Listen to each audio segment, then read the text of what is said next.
Well, good morning, everybody, or good evening, or whatever time it is that you have. Welcome to the Core Role Players Guild. My name is Mr. Island, and no, that is not a nickname, that is actually my name. So, some of you may be asking yourself, well, why are you re-recording the same episode all over again? And, well, there's a couple of reasons. So, first off, what am I doing here? I am reading in-game books and communicating with the role players of the world what that means for you, your character, and the lore. Why? Because I like to roleplay. I think it's neat. I love pretending, and I know that may seem silly and childish, but, well, here I am, and I'm very passionate about it. I know that role players come from all walks of life. We all have our own things we like to do, our own people, our own places, etc., so on and so forth. And I know that a lot of people come to role-playing for different reasons. To answer the question as to why I'm recording this episode all over again, and that's because, well, long story short, I sort of felt bad about the last one. I originally started using Anchor as opposed to Audacity to help me put out these videos or this podcast. And I did it on the premises that it was just quick, easy, and I could just do it on my tablet and boom, out the door it went, and so forth. Editing was fine, and it immediately gives you a sponsor. So I thought to myself, all right, here we go. I'll be able to just go ahead and start working on that and getting some sponsorships and maybe a little money so I can stop using my fiance's computer to record and edit everything. But truthfully, it feels more greedy than that. I feel like I would just be pushing out the podcast episodes once a week, just as quickly as I can, with no real effort, rhyme, or reason into it other than sponsorships and maybe getting to talk about some books, when that's actually not the point. I want to actually explore these books and what they mean for characters and what they mean for lore and just discuss them. I don't want to just make money. I want to help the role-playing community in a different way and show my passion. So here I am, recording the same episode over again, and hopefully this time I'll get to do a little bit better. Another reason I wanted to switch over to using Audacity to help edit my podcast is because Anchor doesn't allow you the ability to download the episodes. So I couldn't just take the audio files and move them over to YouTube to help reach out to a larger audience, or for even some of my friends who don't listen to Spotify or iTunes or wherever you're listening to this on. Most of my friends just want to listen to it on YouTube and be done with it. With that said, there is one other reason why I wanted to switch over to Audacity, and that's because I wanted to give editing a go for these things. Like, I wanted to actually introduce an atmosphere to the books, so that way they're a little bit more enjoyable to listen to. As you can hear, I myself am not the most suave human being out there.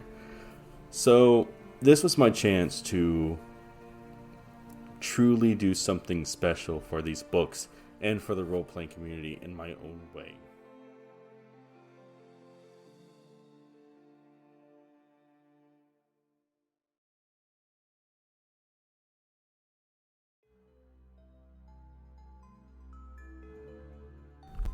Today's book is The Dangers of Magic Abuse by the illustrious Greenleaf. Stop! Think about what you're doing. Is arcane magic really right for you? Facts. Magic is a dangerous force that leads to the death of millions each year. Arcane magic is highly addictive. Once you start practicing magic, it's almost impossible to stop. Learning simple arcane spells can seem innocent at first, but it's often a gateway to harder and harder spells. In worst cases, you could even end up addicted to fel magic. Casting magic during childbirth can cause significant risk to the health of your children. magic abuse can lead to violence and necromancy. Arcane Magic is not cool. That's why we started the Magic Resistance Abuse Education MARE program to educate people everywhere about the dangers of magic abuse. Our mission is to show the world that it is okay to live without magic. You can find fun elsewhere, like with flowers or basket weaving. Doesn't that sound exciting? In addition, our program helps recovering magic addicts reintegrate themselves into society. In the nearly 6 days of our existence, our program has established a very strong relationship with the Priestess of Elune and that Cenarian Circle. These organizations are capable and willing to help you get on the path to a speedy recovery. Remember, it's never too late to learn to love yourself. Contemporary Azeroth is full of unique challenges that make it very difficult to maintain a safe and magic-free lifestyle. We're here to help you find that safe, comfortable path. Dozens of people have already benefited from our lifestyle enriching magic alternatives. Won't you be next?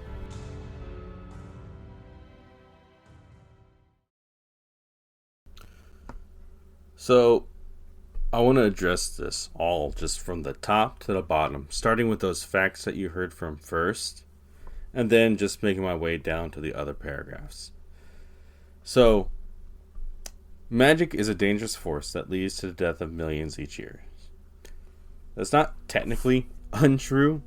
World of Warcraft is full of magic, and magic do be killing people. It's unfortunate, but there it is.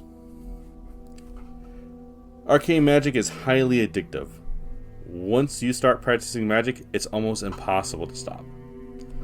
Again, that's not entirely true.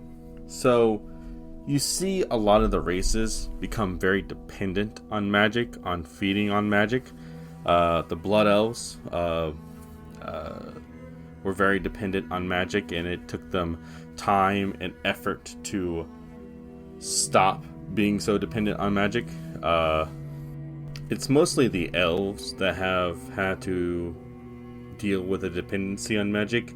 You have your high elves, your blood elves, and I also believe the Nightborn, I could be wrong about that, feel free to tell me if I am, all had a sort of dependency on magic. For the Nightborn, I don't think it was that bad because that was basically just their food. But anyways, moving on, casting magic during childbirth can cause significant risks to the health of your children. I'll be honest, I'm not entirely sure that is true. The reason being is because I tried to do some research into that one and I couldn't find any NPC that had that issue. That is to say that cannot be a good character hook. That could absolutely be a good character hook. You see all the time in stories that there is somebody whose mother or father cast a spell and a curse, and it's just gone down through the generations. So that isn't to say that magic can't fuck up a family. Because it absolutely can. There's nothing that says it can't. Magic abuse can lead to violence and necromancy. So when you fight the wretched enemy type in the game, those are normally elves who have become overindulgent in their again, I don't want to say addiction here because there is a difference between an addiction and a dependency. These wretched have overindulged in their dependency. Think of it like just drinking way too much in simplified terms. Again, that's very simplified. It's a completely different matter between alcohol and drugs. So, yes, it can, because you do see it happening to NPCs. Now, on that topic of necromancy, I believe in World of Warcraft, necromancy is just its own field of magic. I'm not entirely sure if the book is like, oh, it could lead you down the path and soon you'll be taking necromancy magic, smoking dead brittle bones Nikki over there. I really don't know if that's what the book is trying to imply. I think it might be implying that, but necromancy is not outlawed in World of Warcraft as far as I understand. It's not like the Elder Scrolls where necromancy is clearly outlawed in ESO and Oblivion, all the way up until Skyrim, where they flat out say it's just not outlawed anymore. And next, Arcane Magic is not cool. That is bullshit. Arcane Magic is probably the central component to a lot of the societies in World of Warcraft. You have gates, like teleportation gates. That's Arcane Magic. You see those brooms sweeping up? That's Arcane Magic, I believe. Arcane Magic is very significant in World of Warcraft lore. I do not believe half of the things that happened in the story wouldn't have happened if Arcane Magic just wasn't a thing. Moving further on down into the book, the Magic Resistance Abuse Education MARE program is a direct parody of the D.A.R.E program from our real world. Do you remember the D.A.R.E program? I sure do. I thought they were so cool when I was a kid, and then I grew up. I don't know what happened to D.A.R.E. I don't keep track of it, and I am okay with that. So the fact that one thing I didn't understand was why it's called Magic Resistance Abuse Education and MARE instead of it being Magic Abuse Resistance Education. I don't know if that's a typo. I'm reading it off of the Wowpedia, so I don't know if they just got it wrong and it's right in the book or whatever. Our mission is to show the world that it is okay to live without magic. So actually that's a pretty interesting story hook in and of itself. I don't know how possible it is to exist in World of Warcraft without magic happening or without being involved in magic. You see WoW and everything, and just because you have a character and you're role-playing in this environment does not mean your character knows anything about magic. Like, you can absolutely just say, my character has no idea how a wand works, or a staff works, or words work. My character just, big stick, slappy, wacky, dappy, dead, rock for good measure. Just throw a rock at them. And that is okay. However, having a character that is completely repulsed by magic would be actually kind of interesting to see. And not just repulsed with magic. Maybe that is not a good word for this, but someone who actively tries to just avoid it. Like, can you imagine role-playing a mage opens up a portal and your character, nope, I'm going to take the Zeppelin. I will see you in a couple of days. You enjoy. And they're just like, but you don't have to have traveling expenses. Just step through. You're right there. Just go through. And it's, nope, sorry. Can't do it. Won't do it. Nope, not going to happen. Stop asking. I'm going to stock up on a week's worth of provisions and I will meet you there. I think it's a pretty interesting story hook. Moving on. It says, our program helps recovering magic addicts reintegrate themselves into society. So, again, I don't know how viable it is to be a magic addict, because we don't have like a real world comparison other than being addicted to substances in our world. Addictions can come in all forms.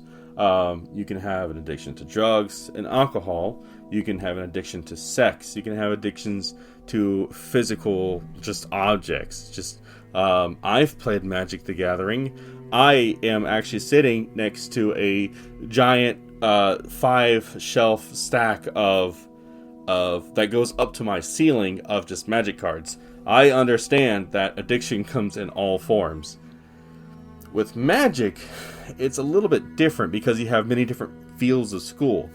How are you addicted to Arcane Magic? How are you addicted to Necromancy? How are you addicted to Enchanting? It is such an interesting concept that we flat out just do not have enough information for. But I think that's a good thing, because that means that your character, that you can develop a character that has a really unique, weird, I don't want to use the word flaw here, because having an addiction is not a flaw. It is a sickness. You are not valued less than because you have an addiction. You're still the same wonderful, beautiful person, human being, worgen, troll, orc, whatever have you that your character is. They're still beautiful in their own way. They're just sick. Also, as reading this, I am really happy to say that as of writing the book, the author, Celestial Greenleaf, when they wrote the book, it states in the nearly 6 days of our existence. So at the time of writing this book, or these pages, that the program had only been in existence for 6 days, and claims already to have connections to the Priestess of Elune themselves, and I quote, that Cenarian Circle. Mind you, I don't think I've ever seen the Cenarian Circle or the Priestess of Elune talk about Mare, but there you have it. I'm not going to say that this person, while writing this book, was honest about this part, but there it is.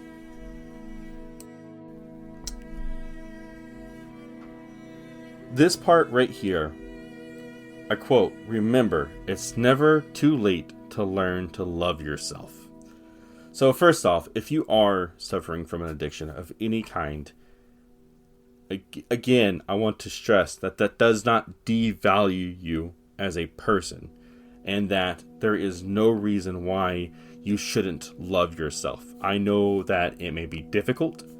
I know that it might be tough, or your demons just might be too large for you, but that does not mean you are less loved than you were before.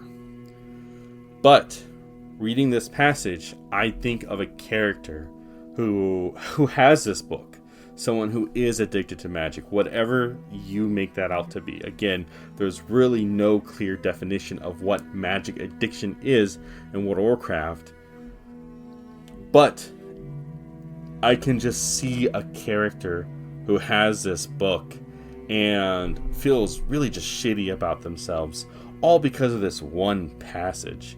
Like, I think that could be some good roleplay drama, some good in-character drama. I would not actually mind using that as a hook myself. I think that is great. You will get people's curiosity. You'll get some characters' curiosity. Not every character is going to care about your character. That's the fun of role-playing. But those that do, when your character finally pulls out this pamphlet, this book, this 5-page book, and points to this thing and says, "Remember, it's never too late to learn to love yourself," and your character just admits that they can't love themselves, I think that is a great start for some character development. And I think that's it for this book. I think that's all I see that I really want to touch up on. I see contemporary Azeroth is full of unique challenges.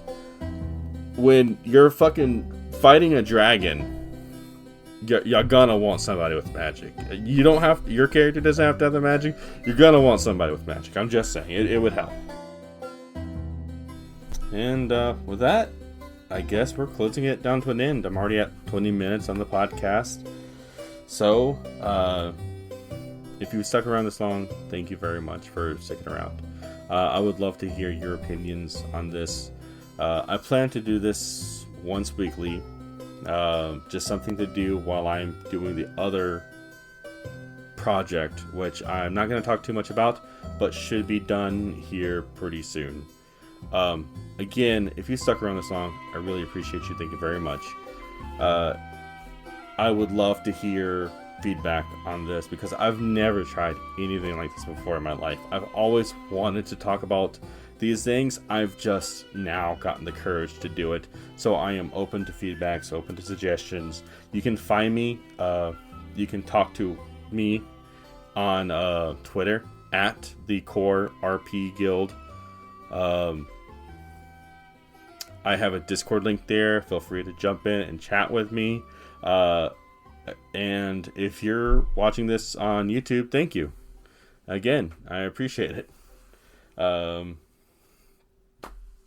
I'm not sure what else to say other than I will see you next week, guys. Thank you.